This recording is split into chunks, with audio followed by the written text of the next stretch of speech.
கடாய் வச்சுக்கோங்க. கடாய் ஹீட் ஆனதும் ஆயில் போடுங்க, கடுகு போடுங்க. கடுகு நல்லா பொரிஞ்சதும் வெங்காயம் போட்டு நல்லா வதக்கிக்கோங்க. 2 பூண்டு போட்டிருக்கேன், போட்டுக்கோங்க. வெங்காயம் நல்லா வதங்கினதும் தக்காளி கட் பண்ணி வச்ச தக்காளியை போடுங்க. தக்காளி போட்டுட்டு நல்லா வதக்கிடுங்க. தக்காளி நல்லா வதங்கின அப்புறம் கட் பண்ணி வச்ச காய்கறிகளை போடுங்க. நான் கத்திரிக்காய், உருளைக்கிழங்கு, முருங்கைக்காய் எடுத்திருக்கேன். இந்த காய்கறி இல்லாமையும் வெறும் பயிறு மட்டும் போட்டும் குழம்பு வைக்கலாம், டேஸ்ட்டாக இருக்கும். இப்போ கட் பண்ண காய்கறிகளெல்லாம் போட்டு நல்லா கிளறிக்கோங்க. அப்புறம் கொஞ்சம் சால்ட் ஆட் பண்ணிக்கோங்க. தேவையான அளவு உப்பு போட்டுட்டு கொஞ்சம் மஞ்சள் தூள் போடுங்க. மஞ்சள் தூள் போட்டு அப்புறம் மிளகாத்தூள் உங்களுக்கு தேவையான அளவு போட்டுக்கோங்க. நல்லா எல்லாத்தையும் போட்டு மிக்ஸ் பண்ணிவிடுங்க.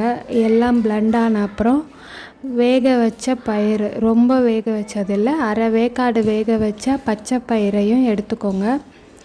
எடுத்து இதோட மிக்ஸ் பண்ணிவிடுங்க.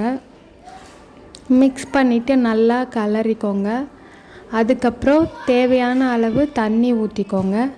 தண்ணி ஊற்றிட்டு நல்லா இன்னொரு வாட்டி கிளறி விட்டுட்டு க்ளோஸ் பண்ணி வச்சுருங்க.